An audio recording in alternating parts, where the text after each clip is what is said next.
Hello, my name is Mari and I'm 26 years old. I have ataxia and this is my story. My condition has affected my sleep.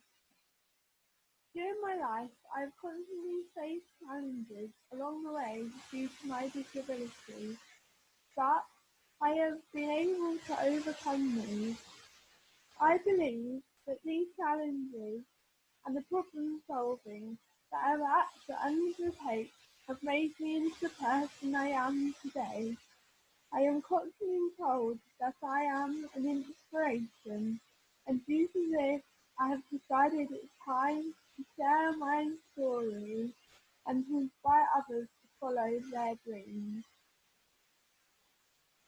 Was first thought when I was younger that I may have cerebral palsy affecting the left side of my body. I walked with a limp. I needed help over uneven surfaces and struggled with long distances. I started riding with my local riding for the disabled as suggested as therapy by my physiotherapist when I was about 3 years old. I got talent spotted when I was 11 and the rest is history. I went to primary school and then went on to secondary school, did my GCSEs and I did well in them, so I stayed on to do my A-levels. At school, I was always so much slower than everyone else and couldn't participate in most key lessons. I was always falling over or losing my balance and hitting into things. I got bullied really badly while I was at school, as I was different to the other children, but riding was my paradise. I could get away from the bullies and enjoy my riding. It also helped that I was very good at it and so could excel in that area. So I got my A-levels and decided to go to university to become a sports therapist, which was my dream career at the time. I loved the course and my time at university. Unfortunately, living away from home was hard, and not having the support system in place that I had previously meant that it became very evident how much my condition had deteriorated and how much support I needed. I graduated with a BSc on 2-1 in sports therapy, which was a very proud moment for me and my family. I managed to set up my own business, which was another goal of mine. Sadly, my condition continued to deteriorate and I just couldn't manage it anymore, so I had to stop practicing, which was gutting. I had to get reclassified as my condition had deteriorated so much and I was now unable to walk without a walking stick and using a wheelchair or scooter for longer distances. I also couldn't ride the horses like I used to.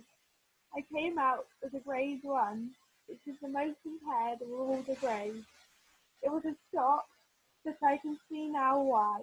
So it was walk-only test for me and the horses. I saw a local neurologist who told me I couldn't have cerebral palsy as that does not deteriorate. I got referred to see a specialist to see what was going on and to undergo further testing. I was put into the 100,000 genome project and told that what I had was probably very rare and there would probably be no treatment. But whatever happened, they would not drop me. My ataxia was finally diagnosed at this point, but looking back, it had been mentioned in my teenage years. It was a nightmare trying to get a diagnosis, and at times it was even suggested it might be in my head. I wasn't sure I would ever get answers. I had a very bad experience with one particular hospital but thankfully my GP referred me on to Oxford. My coping strategy has no doubt been my riding. The one thing that has kept me going is my riding and my sport, para-dressage. I have a dream to win a gold medal, and before I have to stop riding, I'm going to make that happen. My mindset is very strong, and again, this has massively helped. I'm not going to lie, living with a progressive condition and never knowing what will happen next is really hard. But I get out of bed each day and keep fighting so that I will win that gold medal. My riding is my life, and my horses are my best friends. The goal I set myself in my sport helped me in my everyday life. When I became a full-time wheelchair user, I was really concerned I might lose my independence further, if not completely. Even though I need a lot more support, I am still independent to a certain extent. I have a wonderful, supportive family and a group of friends around me who help.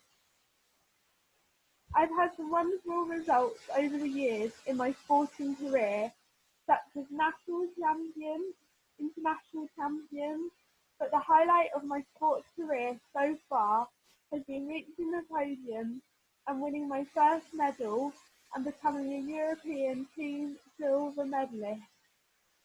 It made all the blood, sweat and tears and all mine and my team's hard work worth it. Even with further deterioration, it's not easy, but it pushes me to work even harder so next time I am on top of that podium.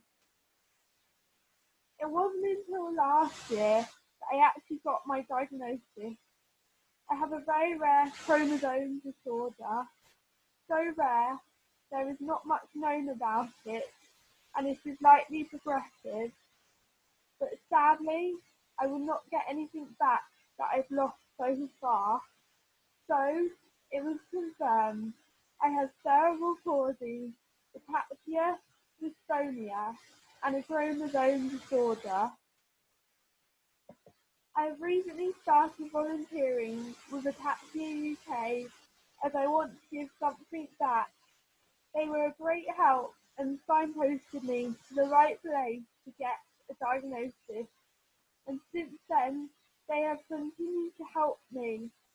I have found people that have the same problems as me and made new friends. I always say, living faithfully and don't forget to smile. However tough what you are going through, just keep fighting and make every moment count.